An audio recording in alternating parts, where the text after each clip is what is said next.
ధర్మశాస్త్రం ఎరిగిన మీతో మాట్లాడుచున్నాను. భర్త గల స్త్రీ భర్త బ్రతికి ఉన్నంత వరకే ధర్మశాస్త్రం వలన అతనికి బద్ధురాలు గాని, భర్త చనిపోయిన యెడల భర్త విషయమైన ధర్మశాస్త్రము నుండి ఆమె విడుదల పొందును. కాబట్టి భర్త బ్రతికి ఉండగా ఆమె వేరొక పురుషుని చేరిన యెడల వ్యభిచారిణి అనబడును గాని, భర్త చనిపోయిన యెడల ఆమె ధర్మశాస్త్రము నుండి విడుదల పొందిన గనుక వేరొక పురుషుని వివాహం చేసుకునినను వ్యభిచారిణి కాకపోవను. కావున నా సహోదరులారా, మనము దేవుని కొరకు ఫలములను ఫలించున్నట్లు మృతులలో నుండి లేపబడిన క్రీస్తు అను వేరొకని చేరుటకై మీరును ఆయన శరీరము ద్వారా ధర్మశాస్త్ర విషయమై మృతులైతిరి. ఎలయనగా మనము శరీర సంబంధులమై ఉండినప్పుడు మరణార్థమైన ఫలములను ఫలించుటకై ధర్మశాస్త్రం వలనైన పాపేచ్ఛలు మన అవయవములలో కార్యసాధకములై ఉండెను. ఇప్పుడైతే దేని చేత నిర్బంధింపబడితమో దాని విషయమై చనిపోయిన వారమై ధర్మశాస్త్రము నుండి విడుదల పొందితిమి గనుక మనం అక్షరానుసారమైన ప్రాచీన స్థితి గలవారము కాక ఆత్మానుసారమైన నవీన స్థితి గలవారమై సేవ చేయుచున్నాము. కొరింథీ 2వ పత్రిక 11వ అధ్యాయం. కొరింథీ 2వ పత్రిక 11వ అధ్యాయము మొదటి 2 వచనాలు. కొరింథీ 2వ పత్రిక 11వ అధ్యాయం మొదటి 2 వచనాలు. కొంచెం అవివేకముగా నేను మాటలాడినను మీరు సహింపవలనని కోరుచున్నాను. నన్ను గూర్చి మీరెలాగైనా సహించుడి. దేవాశక్తితో మీ ఎడల ఆసక్తి కలిగి ఉన్నాను. ఎందుకనగా పవిత్రురాలైన కన్యకనుగా ఒక్కడే పురుషునికి అనగా క్రీస్తుకు సమర్పింపవలనని మిమ్మను ప్రధానము చేసి తిని. మరొక వచనం ఎఫెసీ పత్రిక 5వ అధ్యాయం.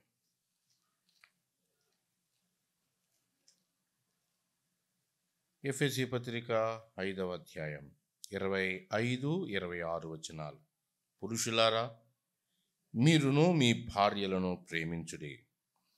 అటువలే క్రీస్తు కూడా సంఘమును ప్రేమించి అది కళంకమైనను ముడత అయినను అట్టిది మరి ఏదైనను లేక పరిశుద్ధమైనదిగాను నిర్దోషమైనదిగాను మహిమగల సంఘముగాను ఆయన తన ఎదుట దాన్ని నిలువబెట్టుకొనవలనని వాక్యముతో ఉదక స్నానము చేత దానిని పవిత్రపరిచి పరిశుద్ధపరచుటకై దాని కొరకు తన్ను తాను అప్పగించుకొనెను. ప్రార్థన చేద్దాం. మహాపరిశుద్ధుడైన మా తండ్రి, కృపగలిగిన మా ప్రభువా, మా రక్షకుడు, నీ ప్రియ కుమారుడు ప్రభువైన యేసుక్రీస్తు నామములో స్తోత్రాలు చెల్లిస్తున్నాం.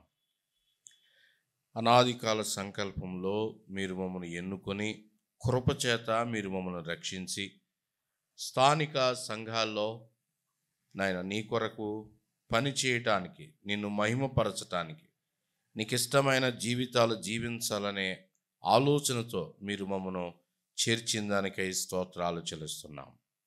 ఈ 3 రోజుల పరిచర్య కొరకై నీ పాదాల దగ్గర మొర్రపెడుతున్నాం. నీ దాసులను మీరు నడిపిస్తున్నందుకై స్తోత్రాలు. ఈ మొదటి సెషన్ని నీకు అప్పగించుకుంటున్నాం. మా ప్రియ ప్రభువా, ఏ సంగతులు మాకు అవసరమో, ఏ పరిస్థితుల్లో మేమున్నామో, ఏవి ప్రయారిటైజ్ చేయబడాలో వాటి వైపుకి మా మనస్సు నిలపమని ప్రార్థన చేస్తున్నాం. నైనా మీరు కనికరిస్తే తప్ప మేము ఏమీ చేయలేమనెరిగి నీ పాదాలు పట్టుకుని బ్రతిమలాడుతున్నాం.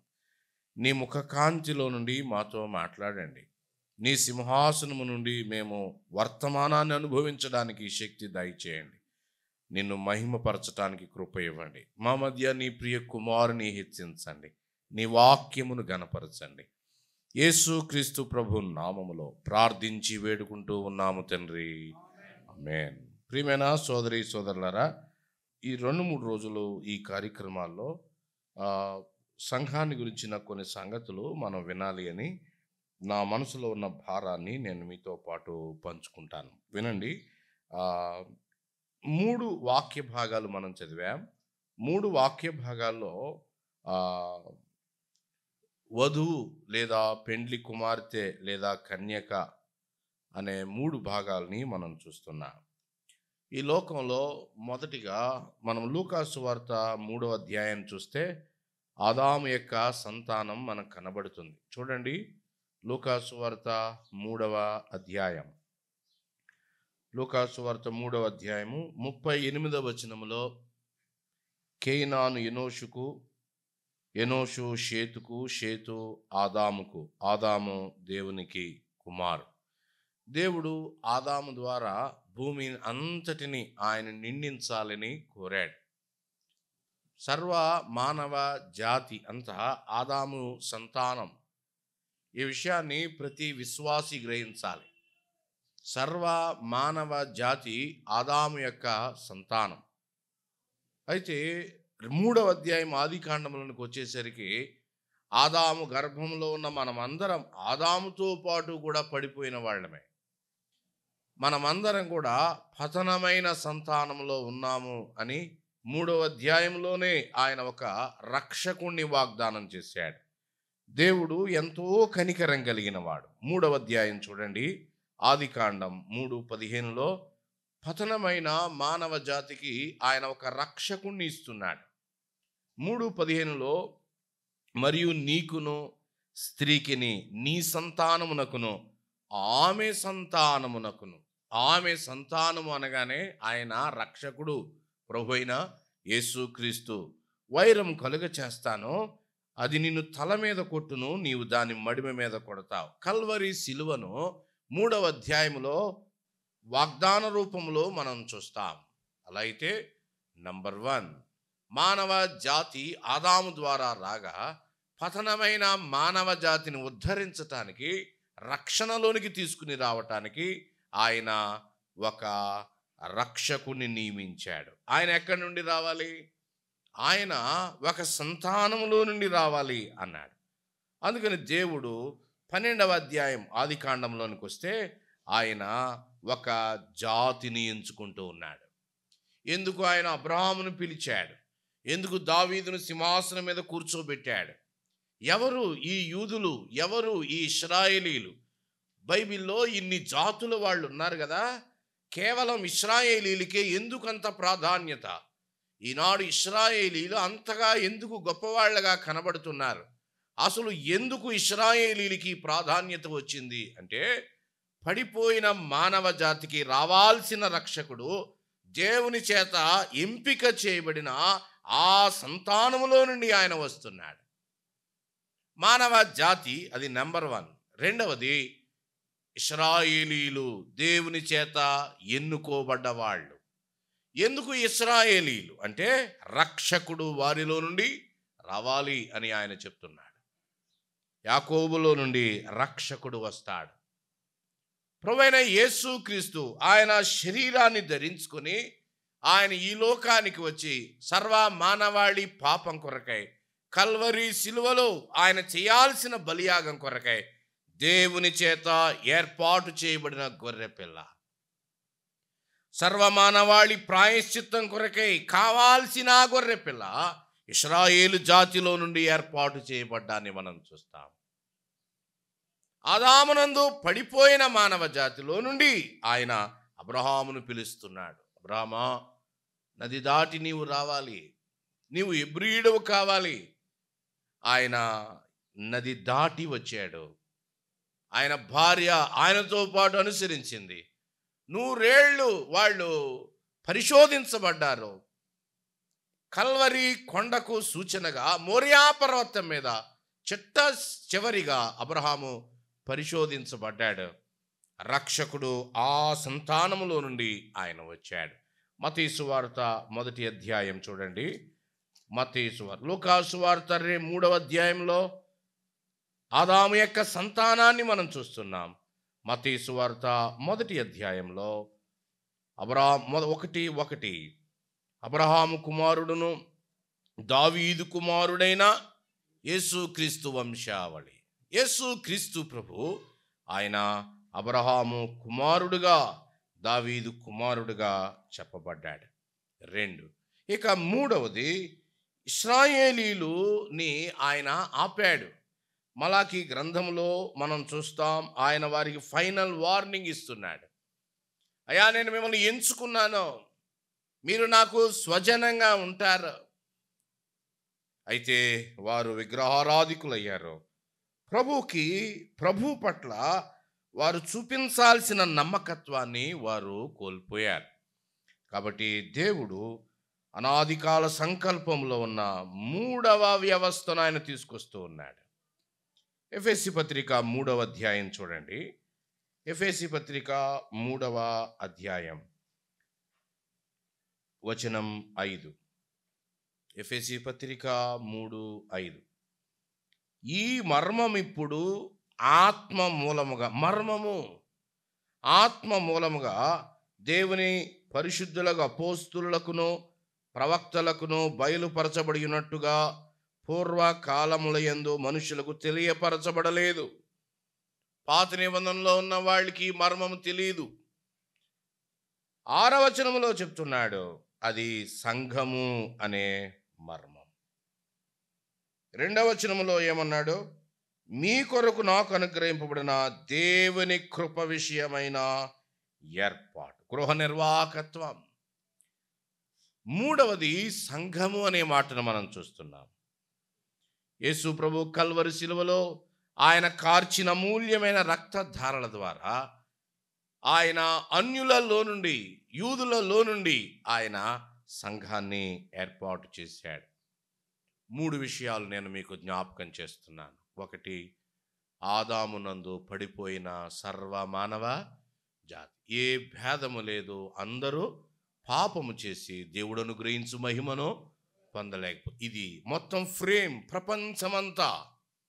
ఈ ప్రపంచాన్ని ఆయన రక్షణలోనికి తీసుకుని రావటానికి ఆయన ఒక జాతిని ఎంచుకున్నాడు. వారే ఇశ్రాయేలీలు. యాకోబు 12 గోత్రాల వాళ్ళు. వాళ్లలో నుండి యూదాలో నుండి దావీదులో నుండి ప్రభువైన యేసుక్రీస్తు రక్షకుడు ఒక జాతిలో నుండి ఆయన వస్తున్నాడు. 3వది, కల్వరి ఘనమైన కృపా కార్యము ద్వారా క్రీస్తునందలి విశ్వాసం ఉంచిన వారి ద్వారా ఆయన స్థానిక సంఘాలు లేదా సార్వత్రిక సంఘాన్ని ఆయన కడుతూ ఉన్నాడు.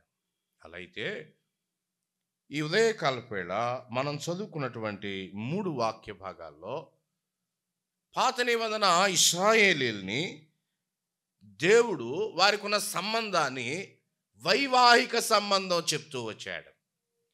వివాహము అనగానే అత్యంత దగ్గరగా ఉన్న బంధము అని అర్థం.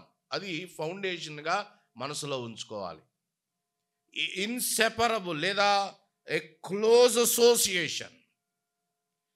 ఆ ఇశ్రాయేలీల్ని దేవుడు ఎలాగును చూశాడు. చాలా వచనాలు మనం దేవుని లేఖనాల్లో చూడగలుగుతాం. యెషయా, ఇర్మియా, యెహెజ్కేలు, హోషియా, ముఖ్యంగా ఈ 4 ప్రవక్తలు ఫోకస్ ఏమిటి? దేవుడు ఇశ్రాయేలీల పట్ల అత్యంత అవినాభావ సంబంధం కలిగి ఉండాలి. ఆయన వారి మధ్య నివసించాలి, వారి మధ్య ఆయన ఆనందించాలి, వారి మధ్య ఆయన ఘనపరచబడాలి అని ఆయన కోరుకున్నాడు. అలా అయితే క్రొత్త నిబంధన గ్రంథంలో కూడా క్రీస్తుకి సంఘానికి ఇదే పోలిక ఉండడాన్ని మనం గ్రహిస్తాం. పాత నిబంధన ఇశ్రాయేలుకి దేవునికి, ముఖ్యంగా సొలొమోను పరమగీత గ్రంథాన్ని మనం చూస్తే ఆ దగ్గర సంబంధాన్ని మనం చూస్తాం, పోలికలుగా అలంకార రూపంలో. అదే క్రొత్త నిబంధన గ్రంథంలో సంఘానికి క్రీస్తుకి ఉన్న సంబంధం అత్యంత దగ్గర సంబంధం. 3 లేఖన భాగాలు మనం చదివాం. ఇది చాలా ప్రాముఖ్యం. ఇది అర్థమైతేనే వర్తమానం అర్థమవుతుంది. మొదటిగా మనం చదివిన లేఖన భాగం రోమాపత్రిక 7వ అధ్యాయం. అక్కడ కూడా ఏం చెప్తున్నాడు?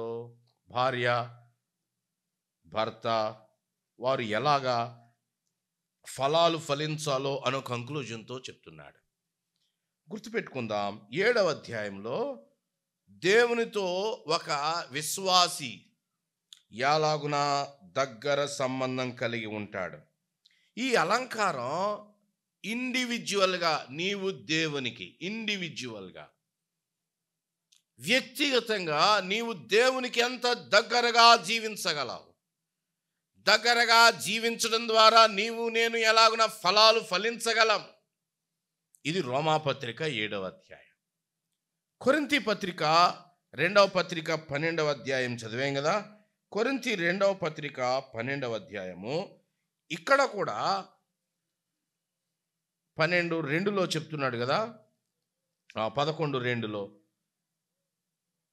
పవిత్రురాలైన కన్యకగా ఒక్కడే పురుషునికి అనగా క్రీస్తుకు సమర్పించాలి. ఇదేమిటి? ఈ పోలిక ఏమిటి అంటే స్థానిక సంఘం ప్రభువైన యేసు క్రీస్తుకి ప్రధానము చేయబడింది. ఇది రెండవది. మూడవది ఎఫెసీ పత్రికలో మనం చూస్తూ వచ్చాం. మూడవది మనం చూస్తున్నాం. మూడవది ఎఫెసీ పత్రిక 5వ అధ్యాయం. సార్వత్రిక సంఘము క్రీస్తుతో ఎలాగున వివాహ బంధంగా అవినాభావ సంబంధములో ఉందో చెప్తూ వచ్చాడు. స్థానిక సంఘాన్ని అర్థం చేసుకోవాలి అంటే దేవుడు మనకి కొన్ని పోలికలు ఇచ్చాడు. ఆ పోలికలో సంఘము అనేది వధువు. నీవు నేను ఇండివిజువల్గా వ్యక్తిగతంగా ప్రభువుతో సంబంధం. మనం ఎక్కడ రొట్టె విరుస్తున్నామో ఆ స్థానిక సంఘం ప్రభువుతో ఉన్న సంబంధం. ప్రపంచవ్యాప్తంగా క్రీస్తు రక్తములో కడగబడిన వారందరూ అదృశ్య సార్వత్రిక సంఘముతో క్రీస్తుకున్నటువంటి సంబంధం. వధువుతో పోల్చి చెప్పాడు. ఈ 3 భాగాలు మనం చూస్తున్నాం. ఈ మొదటి తరగతిలో రోమాపత్రిక 7వ అధ్యాయంలో ఉన్న మాటలు చూస్తూ మనం కొరింథీ నుంచి అలాగే ఎఫెసునకు వస్తాం. ఈ 3 పోలికల్లో ఆయన మన నుంచి ఏం కోరుతున్నాడు? నంబర్ 1 రోమాపత్రిక 7వ అధ్యాయం చూడండి. ఇక్కడ పౌలు వివాహానికి సంబంధించిన సిద్ధాంతపరమైన విషయాలు ఇవ్వటం లేదు అని గ్రహించాలి. కేవలం సంబంధం ఎంత లోతైంది, పవిత్రంగా ఉంచాలి అనే దాని గురించే పౌలు ఇక్కడ మాట్లాడుతున్నాడు. 2వ వచనంలో మనం చూస్తే లేదా 3వ వచనంలో వేరొక పురుషుని చేరిన ఎడల, దాని అర్థం ఏమిటి అంటే ఆమె బ్రతికినంత కాలం లేదా అతడు బ్రతికినంత కాలం వివాహానికి కట్టుబడి ఉండాలి. వేరొక పురుషుని చేరితే ఏమవుతుంది? వ్యభిచారిణి అనబడుతుంది అని చెప్పాడు. వ్యభిచారిణి అనబడుతుంది. ఎందుకు ఈ విషయాలు? వివాహం గురించి కంటే ఇక్కడ చెప్పబడుతున్నటువంటి మాట యూదుడు లేదా పౌలు యూదుడు కదా, ఆయన ధర్మశాస్త్రమునకు ఎలా బందీ అయి ఉన్నాడో చెప్తూ ఉన్నాడు. 7వ అధ్యాయంలో 1వ వచనం ధర్మశాస్త్రం అతని మీద ప్రభుత్వము చేస్తుంది అన్నాడు. మరి మనం అన్యులం, మన మీద మనకేం ధర్మశాస్త్రం లేదు కదా. కానీ మన మీద ప్రభుత్వం చేసింది ఏది? 6వ అధ్యాయంలోనికి రండి. 6వ అధ్యాయం 14వ వచనంలో చెప్పాడు, లేదా 12వ వచనం. అన్యులమైన మనం ప్రభు దగ్గరికి రాకముందు మన మీద ఒక యజమానుడు ఉన్నాడు. యూదుడికి 2 యజమానులు, పాపము ధర్మశాస్త్రం. మనకి ఒక్కడే యజమానుడు. 12వ వచనం. కాబట్టి శరీర దురాశలకు లోబడినట్లుగా సావునకు లోనైన మీ శరీరమందు ఏమి ఏలింది? పాపము ఏలింది ఇంతకుముందు, ఇప్పుడు ఏలనీయకండి అన్నాడు. మనం ఇలా అర్థం చేసుకుందాం. మనం భూలోకములో పుట్టిన వెంటనే మన మీదకి ఒక ప్రభుత్వం బలవంతంగా వచ్చింది. ఏమిటా ప్రభుత్వం? పాపమనే ప్రభుత్వం. చిన్న పిల్లాడిని చూస్తే పాపం చేయడానికి శక్తి లేదు గనక అబద్ధం ఆడటం లేదు. పాపం చేయడానికి శక్తి లేదు కాబట్టి, అవయవాల్లో బలం లేదు కాబట్టి, ఆలోచనల్లో ఇంకా శక్తి కూడలేదు కాబట్టి పాపం చేయటం లేదు. కానీ వయస్సు వచ్చాక ఎవడు నేర్పకుండానే ఒక వ్యక్తి ఎందుకు పాపం చేస్తున్నాడు? ఆదాము మనల్ని అందరినీ పాపము మన మీద ఏలేటట్టుగా బంధించాడు. మనము పాపము చేత ఏలబడుతూ ఉన్నాం. అందుకే మానవ జాతి ఎలా పతనమైందో చెప్తున్నాడు.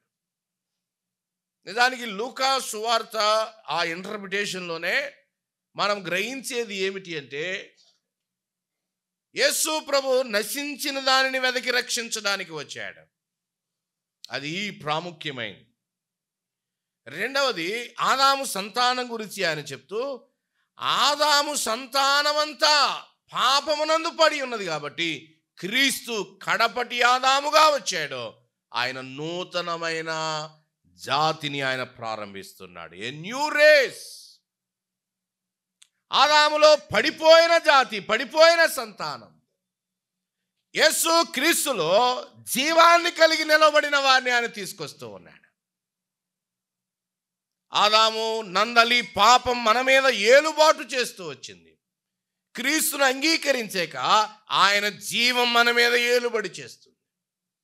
వారి వలె ఇక మనం పడిపోయిన వారం కాము, మనము తిరిగి లేచాం. పౌలు అదే మాట చెప్తున్నాడు. పాపముల చేత, అపరాధముల చేత ఏమై ఉన్నాం? చచ్చిన వాళ్ళం. పౌలు కొరింథీయులతో చెప్తున్నాడు, ఇప్పుడు మీరు నూతన సృష్టి కాగా ఎవడైనా క్రీస్తునందున్న ఎడల వాడు నూతన సృష్టి. తీతు పత్రిక 3:5లో చెప్తున్నాడు, పునర్జన్మ సంబంధమైన స్నానము ద్వారా, కడగబడ్డం ద్వారా మనం ఏమయ్యాం? కొత్త సృష్టి అయ్యాం, నూతన జన్మ పొందాం. అలా అయితే 6వ అధ్యాయం రోమాపత్రికలో మన మీద ప్రభుత్వం చేస్తున్న పాపం, ఇలా అర్థం అవడానికి చెప్పుకుందాం. ఆదాము పాపానికి బానిస అయ్యాడు, లేదా పాపము ఏలుబడిలోనికి వెళ్ళిపోయాడు. దేవుడు యూదులను తీసుకొస్తే యూదులు వారికి ఇవ్వబడిన ధర్మశాస్త్రాన్ని నెరవేర్చలేకపోగా ఆ ధర్మశాస్త్రం వారి మీద భారమైంది.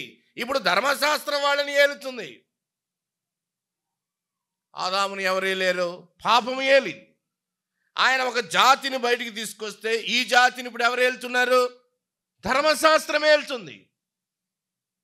అయితే ఇక్కడ చెప్తున్నాడు 4 చూడండి. కావున నా సహోదరులారా, మనము దేవుని కొరకు ఫలములు ఫలించునట్లు మృతులలో నుండి లేపబడిన క్రీస్తు అను వేరొకని చేరాము. పాపము నుండి బయటకు వచ్చాం, వారు ధర్మశాస్త్రం నుండి బయటకు వచ్చారు. ఇప్పుడు ఒక ఆయన దగ్గరికి వచ్చాం, ఆయన మన ప్రభు అయిన వివాహము అనే బంధంతో ఇదంతా వర్ణిస్తున్నాడు. వేరొక పురుషుడు, ఫలములు కదా, ఆ మాటలు ఇక్కడ చెప్తున్నాడు. క్రైస్తవ వివాహంలో విడాకులు లేనే లేవు. ఇప్పుడు CCC అని తీసుకొస్తున్నారు, కామన్ సివిల్ కోడ్. భారతదేశంలో ప్రధానంగా ఉన్న మతాలు, మెజారిటీలో ఉన్నవాళ్ళు హైందవులు, ముస్లిమ్స్, క్రైస్తవులు. ఒక్కొక్కరికి వివాహ చట్టం ఒకేలా ఉంది, ఒక్కొక్కలా ఉంది. ఇదంతా ఒకేలా తేవాలని వారు ప్రయత్నం చేస్తున్నారు. ముఖ్యంగా ఫోకస్ విడాకుల మీద ఉంటుంది. అది భారత ప్రభుత్వం ఒకవేళ వారికి చట్టపరమైన విడాకులు ఇవ్వచ్చు, కానీ భార్య భర్త బ్రతికి ఉంటుండగా వారి విడిపోవడానికి వీలు లేదు అని దేవుని యొక్క వాక్యం తెలియజేస్తుంది. ఎందుకు ఆ విషయాన్ని చెప్తున్నాడంటే, వారు విడిపోదలిస్తే ఒకటే ఒక కారణం ఉండాలి. ఏమై ఉండాలి?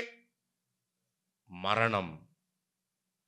వారు విడిపోవాలంటే ఒక్కటే కారణం. అందుకనే చేసేటప్పుడే చాలా జాగ్రత్తగా తీసుకోవాలి. మరణము తప్ప వారిని సెపరేట్ చేసేది ఏది కూడా లేదు. మరణం. పాపానికి మనం మొదటిగా బానిసలమయ్యాం. కల్వరి సిలువను ఒకసారి చూడండి. దాని మీద యేసు క్రీస్తు ప్రభు చనిపోయాడు. కాబట్టి మనము కూడా ఏమయ్యాం? క్రీస్తుతో కూడా చనిపోయాం. కాబట్టి పాపము నుండి ఏమయ్యాం? మనం విడుదల పొందాం. పాపము మనకు ఉన్న సంబంధం క్రీస్తు మరణం ద్వారా తెగిపోయింది. ధర్మశాస్త్రం దగ్గరికి రండి. ధర్మశాస్త్రం చనిపోదది, కానీ ఎవరు చనిపోయారు? క్రీస్తు చనిపోయాడు. కాబట్టి ధర్మశాస్త్రం నుండి కూడా విడుదల కలిగింది. ఇప్పుడు ఇక ఎన్నడూ చనిపోయిన ఒక ఆయన ఉన్నాడు. ఎవరైనా? ప్రభు అయినా ఆయన దగ్గరికి మనము చేర్చబడ్డాం. పౌలు ఏమని చెప్తున్నాడంటే, ఇండివిజువల్గా నీవు ప్రభు అయిన యేసు క్రీస్తు యొద్దకు మీరు చేరి వచ్చారు అంటున్నాడు. పాపము ఏలిక కింద ఉన్నవాళ్ళు, 6వ అధ్యాయం అంతా అదే. పాపము ఏలిక కింద ఉన్నవాళ్ళు ప్రభువైన యేసు క్రీస్తు శిలువ దగ్గరికి రాగా మీరు క్రీస్తుతో పాటు ఐక్యమయ్యారు. పాపములో ఉన్నప్పుడు ఇష్టానుసారంగా జీవించాం, హేయమైన కార్యాలు జరిగించాం, అవమానకరమైన క్రియలు జరిగిస్తూ వచ్చాం, చీకటి కార్యాలు చేస్తూ వచ్చాం. ఎఫెసీలో అన్నాడు, అసలు చీకటి పనులు కాదు, మీరే ఏమై ఉన్నారు? చీకటి అయి ఉన్నారు. దేవునికి స్తోత్రం. ప్రభువైన యేసు క్రీస్తు యొద్దకు వెలుగులోనికి మనము తీసుకుని రాబడ్డాం. ఈ వివాహము అనే ఈ అలంకారంలో ఇండివిజువల్గా ఆయన 3 విషయాలు చెప్తున్నాడు. 1, ధర్మశాస్త్రము నుండి విడిపించబడుట. మనం అన్యుల నుంచి వచ్చాం కాబట్టి పాపము నుండి విడిపించబడుట. ఒక్క మాట అడుగుతాను ఈ మీటింగ్లో, పాపమనే బానిసత్వము నుండి విడిపించబడ్డారా? పాపం ఒక యజమానుడు, గుర్తుపెట్టుకోవాలి. పాపం ఒక క్రియ మాత్రమే కాదు, పాపం ఒక యజమానుడు. ఎన్నోసార్లు త్రాగకూడదు అనుకుంటాడు కానీ ఏం చేయలేడు, త్రాగకుండా ఉండలేడు. కారణం ఏమిటంటే వాని మీద ఒక ప్రభుత్వం పనిచేస్తుంది. ఆ ప్రభుత్వాన్ని ఎదిరించడానికి వానికి శక్తి సరిపోవడం లేదు. గుర్తుపెట్టుకుంటాం, జ్ఞాపకం చేసుకుంటాం. ఎన్నిసార్లు ఆ పని చేయకూడదని అనిపించినా చేయకుండా ఉండలేకపోయాం. ఆపలేకపోయారు ఎవరు? పాపము వారి మీద ప్రభుత్వం చేస్తుంది. అలా అయితే ఆ పాపము నీ మీద ప్రభుత్వం చేయకుండా ఉండాలి అంటే కల్వరి శిలువ మరణము తప్ప పాపాన్ని నిన్ను ఏది ఎడబాయలేదు. ప్రభువైన యేసు క్రీస్తు శిలువ మరణం ద్వారా. అందుకనే 6వ అధ్యాయం చూడండి, రోమాపత్రిక 6వ అధ్యాయం 14వ వచనం చూడండి. మీరు కృపకే గాని ధర్మశాస్త్రమునకు లోనైన వారు కారు గనుక పాపము మీ మీద ప్రభుత్వము చేయదు. ఇంతకుముందు ఏలింది, నీవు విడిపించుకోలే. అబద్ధం ఆడకూడదు అనుకున్నావు కానీ ఆడడం మానలేకపోయావు. త్రాగకూడదు అనుకున్నావు, త్రాగడం మానలేకపోయావు. వ్యభిచరించకూడదు అనుకున్నావు, నీ శరీరం నీ కంట్రోల్లోనే లేదు. క్రీస్తునందు విశ్వాసం ఉంచాక ప్రభుత్వం కూలిపోయింది. క్రీస్తు వచ్చాడు, పాపం అనే ప్రభుత్వం కూలిపోయింది. మొదటిది. రెండవది, క్రీస్తుతో ఐక్యపరచబడుట. క్రీస్తుతో ఐక్యపరచబడటం అంటే దీని ఎలా అర్థం చేసుకోవాలి? మెడ క్రీస్తు అధికారానికి వంచుట. నమ్ముకున్నప్పుడు మనం ఒక మాట చెప్తున్నాం, యేసు ఏమని ఒప్పుకున్నాం మనం? యేసు ఎవరు? యేసు ఎవరు? ప్రభువు. యేసు ఎవరు? దాని అర్థం ఏంటంటే, ఇంతకుముందు పాపం ఏం చెప్తే అది చేశాను, ఎప్పటి నుండి నువ్వేం చెప్తే అదే చేస్తా. ప్రభువా, మీ ఆజ్ఞలను శిరసా వహిస్తాను, నీ మాటకు లోబడతాను, నీ అధికారం కింద, నీ పెత్తనం కింద నేను ఉంటాను. చాలామంది ఏమంటారంటే, మేము ఇంతకుముందు ఇష్టానుసారంగా జీవించామంటారు. ఆ మాటే తప్పు. ఎవడికి ఇష్టానుసారంగా జీవించే అవకాశమో, పాపం ఏం చెప్తే అది చేస్తూ వచ్చావు, అది కథ. ఇంతకుముందు నువ్వు స్వేచ్ఛగా లేవు, పాపము యొక్క స్వాధీనములో ఉన్నావు. ప్రభువు శిలువ దగ్గరికి రాగా ఆ మరణములో మనం ఐక్యపరచబడగా ఆయన విడుదల ఇచ్చాడు. క్రీస్తు అధికారములోనికి ఆయన మనల్ని తీసుకుని వచ్చాడు. మూడవది, ఎప్పుడైతే క్రీస్తు అధికారంలోకి వచ్చామో అప్పుడు 4వ వచనములో ఉంది చూడండి, దేవుని కొరకు ఫలములు. దేవుని కొరకు ఫలములు ఫలించుట. ఇది అర్థం చేసుకోవడానికి ఒక చిన్న ఉదాహరణ. రూతు నయోమి కోడలుగా ఉండగా మహులోను, కిల్యోను ఇశ్రాయేలీలు, రూతు వార్పాలు మోయాబీలు, ఈ యోధా బాలురికి ఈ మోయాబీలు అండర్వాన్ చేయబడ్డారు. చాలా విచారకరం. 10వ తరం వాళ్ళ వరకు వాళ్ళు చేరకూడదు, కానీ నయోమి సాహసం చేసి తెగించి ఆ పనికి పూనుకుంది. వినండి, రూతమ్మకి మొదటి భర్త ద్వారా ఎవరు లేరు? పిల్లలు లేరు. ఎందుకు ఆ మాటలు రాయిస్తున్నాడు అంటే, పాపములో ఉండగా దేవుని మహిమపరచడం కొరకై మన దగ్గర ఎలాంటి ప్రొడక్టివిటీ. పాపములో ఉన్నవాడు దేవుని మహిమపరచలేడు. పాపములో ఉన్నవాడు దేవునికి అవమానాన్ని తీసుకొస్తాడు. పాపములో ఉన్నవాడు దండనకే పాత్రుడు. దేవుని మహాకృప వల్ల బోయాజు దగ్గరికి రాగా, బోయాజు రూతులకు కుమారుడు పుడుతున్నాడు. ఎవరు పుట్టారు? బోయాజు రూతులకు ఎవరు పుట్టారు? ఫలములు. వారు చాలా కాలం, ఆమె తన మొదటి భర్తతో ఉన్నప్పుడు ఆమె జీవితంలో ఫలాలేమి. ఎందుకు అదంతా అంటే, పాపములో ఉన్న వ్యక్తికి ఎలాంటి ఫలాలు ఉండవు. క్రీస్తు దగ్గరికి రాగా, ఇదిగో రక్షకుని యొక్క జీనియాలజీ, వంశావళిలోనికి ఓబేదు వస్తా ఉన్నాడు. ఓబేదు యెషయా, దావీదు సంతానములో ప్రభు అయిన యేసు. ఫలములు ఫలిస్తున్న రూతమ్మను మనం చూస్తా ఉన్నాం. ఈ ఉదయకాలపు వేళ క్రీస్తు కొరకై నీ ఫలాలు ఏమిటి? నేను సరిగా ఫలాలు ఫలించలేకపోతున్నాను అని అంటే ఎవరైనా ఆయన ప్రభుత్వానికి సరిగా ఒప్పుకోలేదు అని అర్థం. నోటితో అన్నాం యేసు ప్రభు అని, నిజంగా యేసు క్రీస్తు ప్రభువుగా మన నిర్ణయాల్లో, మన కార్యాల్లో, మన పనులలో, మన సంబంధాల్లో అన్నింటిలో ఆయన ప్రభువుగా ఉన్నాడా? ఆయన అధికారం క్రింద మనం ఉన్నామా? దేవుని యొక్క వాక్యము ద్వారా ఆయన మనల్ని పాలిస్తున్నాడు. వాక్య అధికారం క్రింద ఉంటేనే మనం ఫలాలు ఫలిస్తాం. నీవు నేను ఫలాలు ఫలించాలి. మనల్ని అందరినీ ఈ వాక్య భాగంలో స్త్రీతో పోల్చి చెప్తున్నాడు. ప్రొడక్టివిటీ కావాలి, ఆయనకు మహిమకరమైన కార్యాలు చేయాలి. అలా అయితే ఇండివిజువల్గా నీవు దేవునికి సంతోషం కలిగించే కార్యాలు ఏమైనా ఉన్నాయా? పరిశీలన చేసుకోవటం కొరకై ఈ ఉదయకాలపు వేళ ఈ వచన భాగాలు మనం చదువుకుంటూ ఉన్నాం.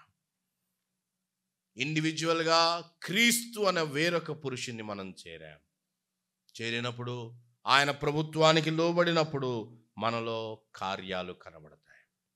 రెండవది, కొరింథీ 2వ పత్రిక వధువుగా ఇప్పుడు సంఘము చెప్పబడింది.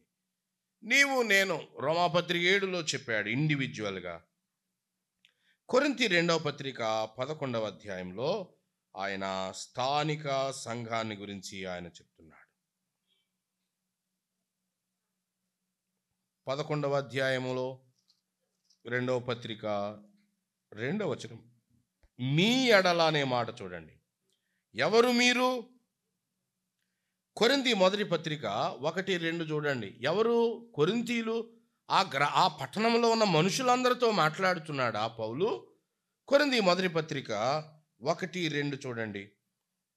1-2 కొరింథీలోనున్న దేవుని సంఘం. కాబట్టి ఇక్కడ పవిత్రురాలైన కన్యకగా కొరింథీలో ఒక చోట ఉన్న స్థానిక సంఘాన్ని గురించి ఆయన చెప్తున్నాడు. 2వ పత్రికలోనికి రండి, అక్కడ కూడా 1:1 చూడండి. అక్కడ కూడా ఏమంటున్నాడు? కొరింథీ 2వ పత్రిక 1వ అధ్యాయం 1వ వచనం, దేవుని చిత్తము వలన క్రీస్తు యేసు యొక్క అపోస్తలుడైన పౌలును, మన సహోదరుడైన తిమోతిను కొరింథీలోనున్న దేవుని సంఘం. కాబట్టి ఈ 2వ పోలిక పౌలు స్థానిక సంఘాన్ని గురించి ఆయన చెప్తున్నాడు. ప్రస్తుతం స్థానిక సంఘం దాని పరిస్థితి ఏమిటి అంటే, క్రీస్తుకి ప్రధానము చేయబడింది. ఈ మాట మన సాంప్రదాయంలో మనకు అర్థం కాదు. యోధా లేదా ఇశ్రాయేలీల మ్యారేజ్ ఎలా ఉంటుందో మనకి తెలియాలి. వివాహం కంటే ముందు వారు ప్రధానము అనే ఘట్టాన్ని జరిగిస్తారు. ప్రధానము అంటే ఒడంబడిక. ప్రధానానికి వివాహానికి 1 సంవత్సరమో లేదో 6 మాసాలో సమయం ఉంటుంది. ఆ వివాహానికి ముందు జరిగిన ప్రధానంలో ఏం చేయాలి అంటే, అబ్బాయి పాత్ర ఈ సంవత్సరం పాటు, అమ్మాయి పాత్ర ఈ సంవత్సరం పాటు. అబ్బాయి ఏం చేయాలంటే ఆ వివాహం సమయానికల్లా అతడు తన ఇల్లును నిర్మించుకోవాలి.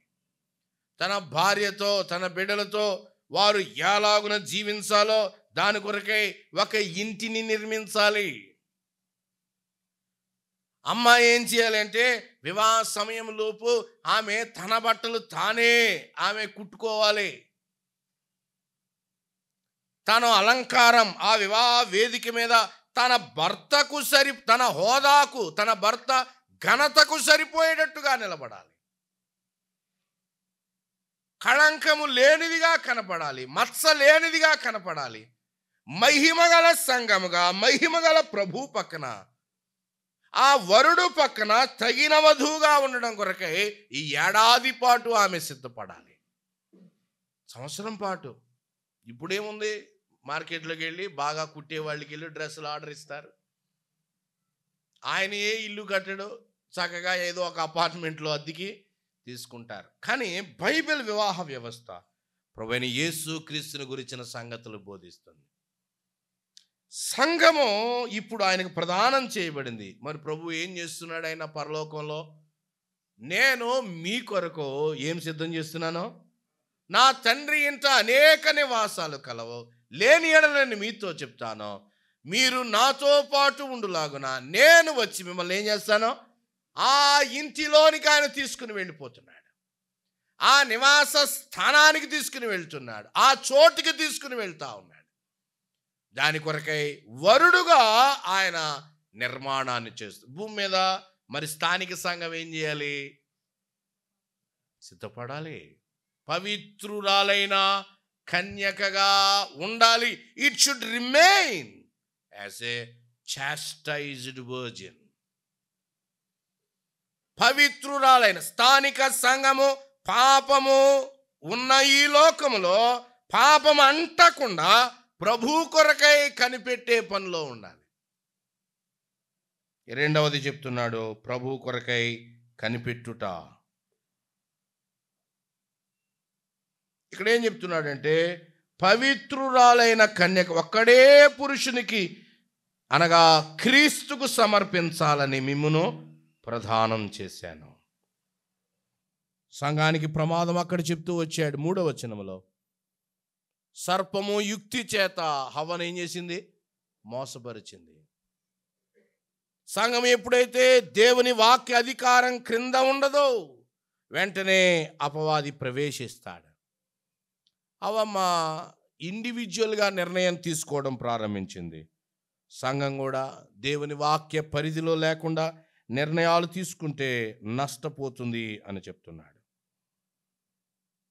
13వ అధ్యాయము హెబ్రీ పత్రికలో మనం సాధారణంగా వివాహాల్లో చదువుకుంటాం. అదే మాట స్థానిక సంఘంతో ఆయన చెప్తున్నాడు. 13:4 హెబ్రీ పత్రిక 13:4. స్థానిక సంఘము పవిత్రంగా ఉండాలి. వివాహము అన్ని విషయములలో. ఏ వివాహం గురించి చెప్తున్నాడు? ప్రభు రాబోతున్నాడు. ఆయన సంఘాన్ని ఏం చేసుకోబోతున్నాడు?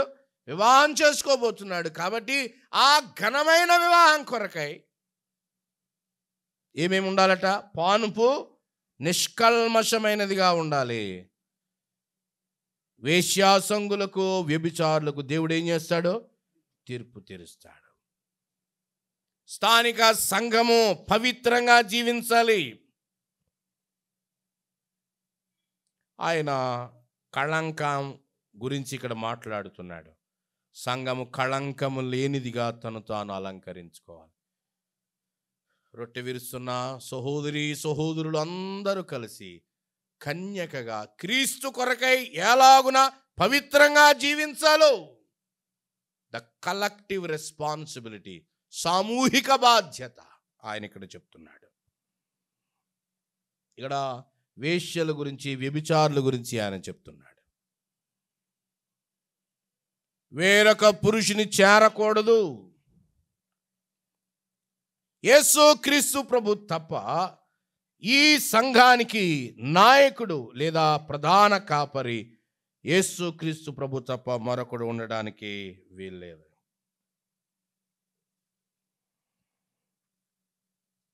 యేసు క్రీస్తు ప్రభు ఆయన ఒక్కడే పురుషుడు. సంఘానికి ఆయన ఇవ్వబడ్డాడు. సంఘము should not be, the church should not be married, should not continue in adultery అని చాలా విషయాలు చెప్తున్నాడు. సంఘములో పవిత్రత కావాలి.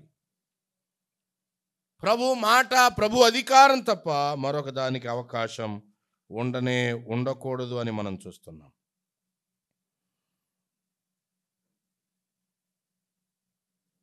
వేశ్యలు తమ శరీరంతో వ్యాపారం చేస్తారు. సంఘములో ఎలాగున అపవిత్రత అంటే సంఘము వ్యాపారానికి కాదు, ఇది గమనించాలి. The assembly is not intended to do any kind of commercial business. సంఘము ద్వారా వ్యాపారం చేయడానికి వీలు లేనే లేదు. ఎనీ కాస్ట్, ఎక్కడైనా కానీ, ఏ కోణంలో అయినా కానీ ఈనాడు బిజినెస్ జరుగుతూ ఉంది. మనీ ఈజ్ బీయింగ్ ఇంక్రీజ్డ్, డబ్బు పెరుగుతూ ఉంది. ఆ కార్యక్రమం, ఈ కార్యక్రమం, ఆ పద్ధతి, ఈ పద్ధతి, ఆ అలయన్స్, ఆ కూటమి, ఈ కూటమి. కారణాలు ఏమిటి? Their focus is on money. ప్రభు చెప్పాడు, నేను వచ్చే వరకు మీరేం చేయాలి? వ్యాపారము చేయడం ఉంది బైబిల్లో, లూకాసు వార్తలో. నేను వచ్చే వరకు ఏం చేయాలి? ఏ వ్యాపారం? ఫాక్స్ గారిని అడిగారట, అయ్యా మీరేం చేస్తారంటే వ్యాపారం. ఏ వ్యాపారి అంటే, నేను ఆత్మల వ్యాపారం చేస్తానన్నాడు. కడుపు కాల్చుకొని సౌకర్యాలు ఉన్నా లేకపోయినా లేవే ఆ దినాల్లో. ఆహారమే లేదు. సువార్త విత్తనాలు, పిడికాడు సువార్త విత్తనాలు తీసుకుని వెళ్ళి డబ్బు ఇచ్చేవాళ్ళు ఉంటే వద్దని రాసినటువంటి గొప్ప వ్యక్తులు వీళ్ళు. మా పోషణ మా ప్రభువే అని నమ్మినటువంటి వాళ్ళు. భూమి మీద వ్యాపారాన్ని, దేవుని కొరకై ఆత్మల వ్యాపారాన్ని వాళ్ళు చేసిన వారు. ధన వ్యాపారం కాదు, లాభార్జన కాదు. నేను ఈ సంఘంలో కష్టపడితే నాకేమి దొరుకుతుంది కాదు, క్రీస్తు కొరకై ఫలాలు నేను ఎలా ఫలించగలను? ఈనాడు the local assembly is engaged in the business. నాయకులు కూడా డబ్బు ఎలాగున ఎక్కువగా ఇంక్రీజ్ చేయాలో చూస్తున్నారు. సహోదరి సహోదరులారా, లవొదికీయ సంఘాన్ని ఒక్క మాట చూడండి. ఆ పనిలో ఉన్న లవొదికీయ సంఘం, ప్రకటన గ్రంథం 3వ అధ్యాయం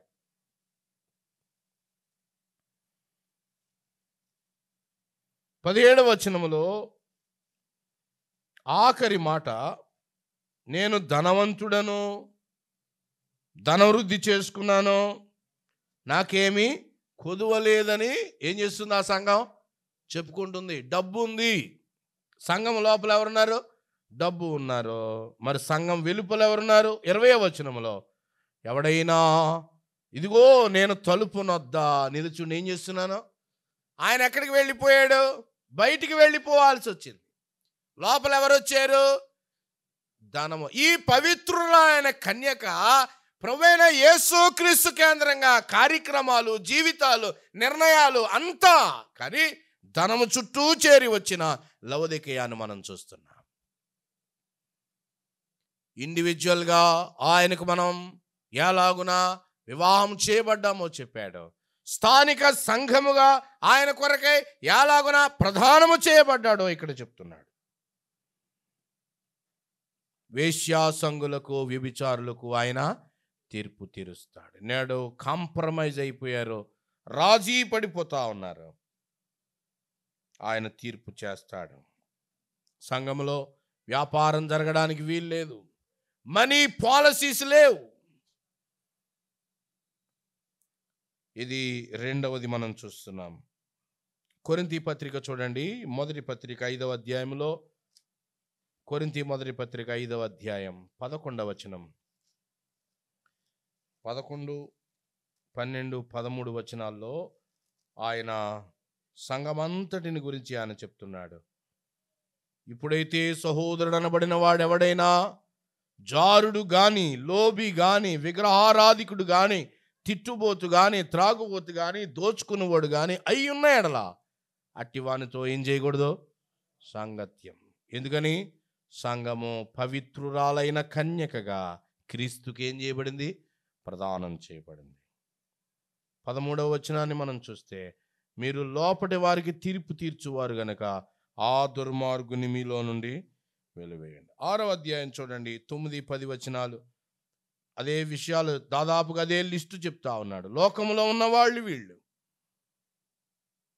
11వ వచనం ఆఖరి మాట చూడండి, మన ప్రభు అయిన యేసు క్రీస్తు నామమున మన దేవుని ఆత్మయందును మీరు ఏం చేయబడ్డారు? పవిత్రురాలైన కన్యక. స్థానిక సంఘం కడగబడింది.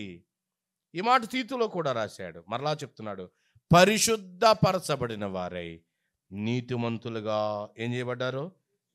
దేవునికి స్తోత్రాలు చెల్లిస్తున్నాం.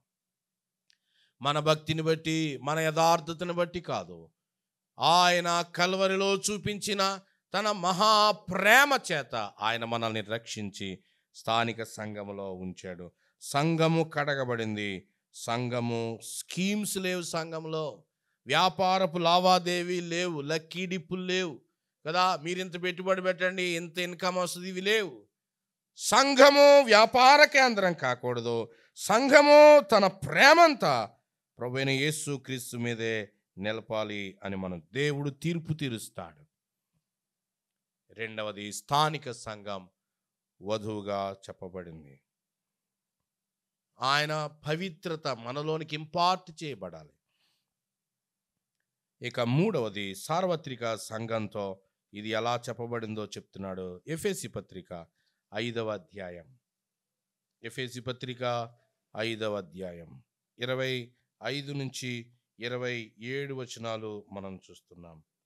సార్వత్రిక సంఘం, సార్వత్రిక సంఘం 25, పురుషులారా మీరును మీ భార్యలను ప్రేమించుడు, అటువలే క్రీస్తు కూడా సంఘమును.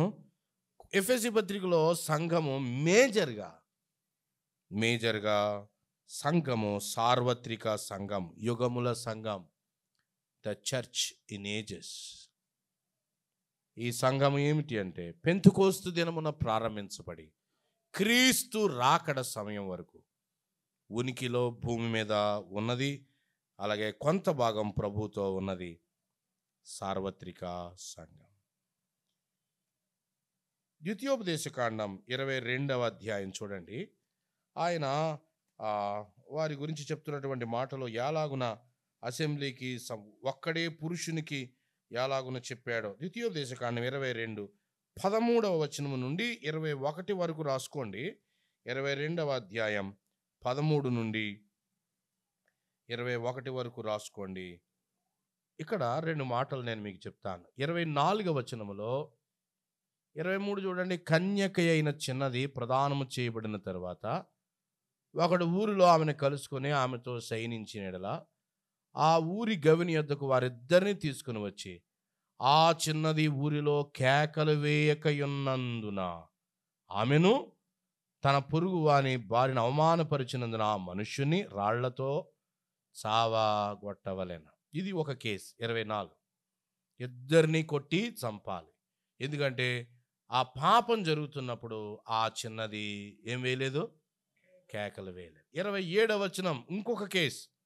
అదేమిటి? అతడు ఆమెను పొలంలో కలిసి ప్రదానము చేయబడిన ఆ చిన్నది కేకలు వేసినను ఆమెకు ఎవరు లేరు? రక్షకుడు లేడు. కాబట్టి 29వ వచనంలో మీరు చూస్తే ఆమె రక్షించబడింది, ఆమె పెండ్లి చేసుకోవచ్చు, ఆమె బ్రతుకవచ్చు అని చెప్పాడు. 24లో ఆ చిన్నది ఏమవ్వాలి? రాళ్లతో చావగొట్టబడాలి. 29లో ఆ చిన్నది వివాహం చేసుకోవచ్చు, ఆమె బ్రతకవచ్చు. కారణం ఏంటంటే 24లో ఉన్న చిన్నది ఏమీ లేదు, కేకలు వేయలేదు. 27లో ఉన్న ఆ స్త్రీ ఏం వేసింది? కేకలు.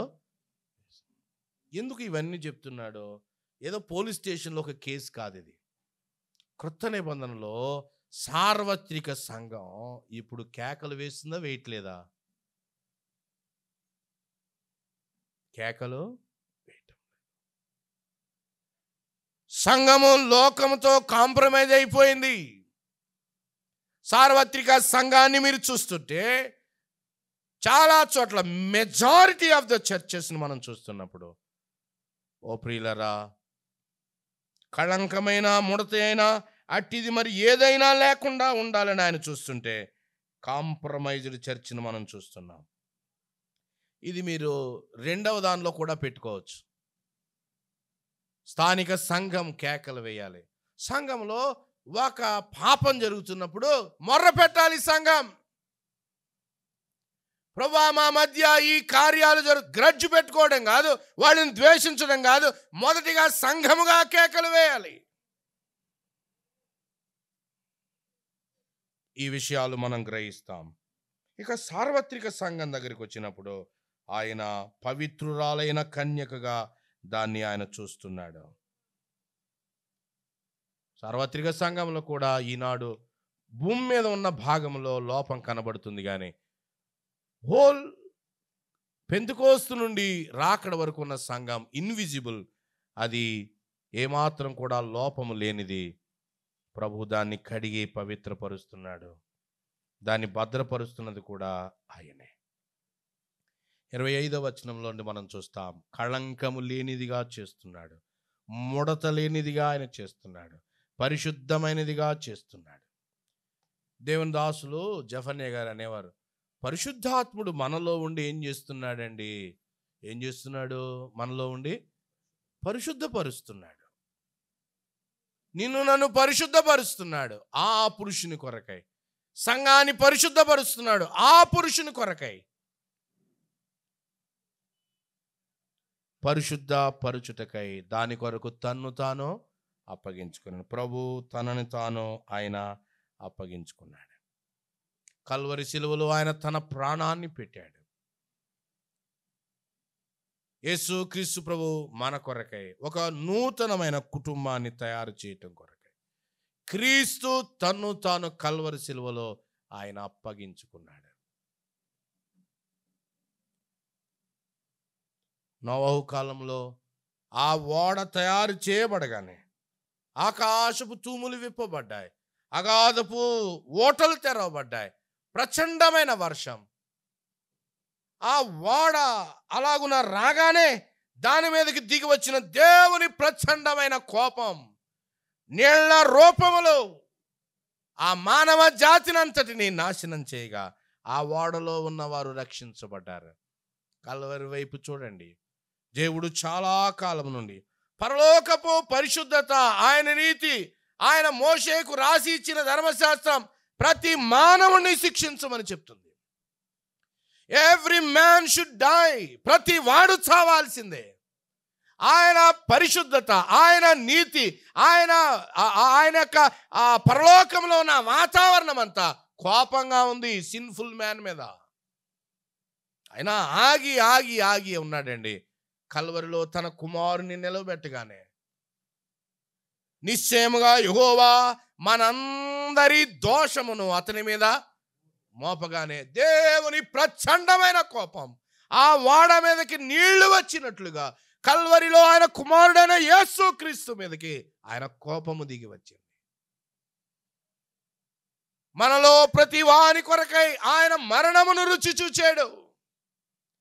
నా జీవితములో, నీ జీవితములో పాపము పేరుకుపోగా మన పాపములకు మనము శిక్ష భరించాల్సినాగా దానిని కల్వరి శిలువ మీద తండ్రి ఆయన కుమారుని మీద మోపాడు. ఆయనను నలుగా కొట్టుటకు యెహోవాకు ఇష్టమాయెను.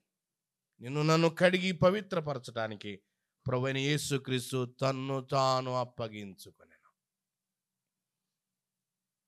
ఎన్నో ఏళ్లుగా ఆగిన ఆ దేవుని ఉగ్రత ఒక్కసారిగా ఆ ఒకని ఉగ్రత కాదు, ఇద్దరిది కాదు, ఆదాము మొదలుకొని ఆఖరి రక్షణ పొందేవారి అందరి కొరకై ప్రభువైన యేసుక్రీస్తు ప్రభు మన కొరకై అప్పగించుకున్నాడు. ఆ మాట మీద ఇంకొక మాట నేను ముగిస్తాను. ఆయన మన కొరకై తన్ను తాను అప్పగించుకున్నాడు. వ్యక్తిగతంగా, స్థానిక సంఘంగా, అలాగే సార్వత్రిక సంఘంగా మనంగా ప్రభుకి ఏం చేసుకోవాలి? నిన్నెవరు లాగరు, బతిమాలు, వాక్యం చెప్తారు అంతే. నీకు నీవుగా, నాకు నేనుగా ఏం చేసుకోవాలి? సమర్పించుకోవాలి. ప్రభువా, మనం ఎంత ప్రార్థన చేస్తే యేసు ప్రభు సిలువ దగ్గరికి వచ్చాడు? మీరు చెప్పండి. మనం ఏమైనా ప్రార్థన చేసామా? ఎవరు నిన్ను ప్రోత్సహించాలి? ఎవరు నిన్ను నెట్టాలి? ప్రార్థన చేసుకోమని నెట్టాలి, ఆరాధన నేర్చుకోమని నెట్టాలి, పత్రికలు ఇమ్మని ఎంత కాలం మనల్ని నెట్టాలి? పవిత్రంగా ఉండాలని ఎన్నిసార్లు మనకు చెప్పబడాలి? తన్ను తాను ఆయన అప్పగించుకున్నాడు. ఇన్ రిటర్న్ ఆయన ఘనత కొరకై మనం ఏం చేయాలంటే నన్ను నేనేం చేసుకోవాలి? అప్పగించుకోవాలి. కొరింథీ మొదటి పత్రిక 16వ అధ్యాయంలో ఒక కుటుంబాన్ని చూడండి. వారు ఏం చేస్తున్నారు? కొరింథీ మొదటి పత్రిక 16వ అధ్యాయం, కొరింథీ మొదటి పత్రిక 16వ అధ్యాయం 15వ వచనంలో చూడండి. స్టెఫను ఇంటివారు అకయ యొక్క ప్రథమ ఫలమై ఉన్నారు. నీవు ప్రభు నమ్ముకున్నారు. ఆకయాలో, కొరింథీ ప్రాంతంలో స్టెఫను ఇంటివారు నమ్ముకున్నాక వాళ్ళు ఏం చేస్తున్నారు?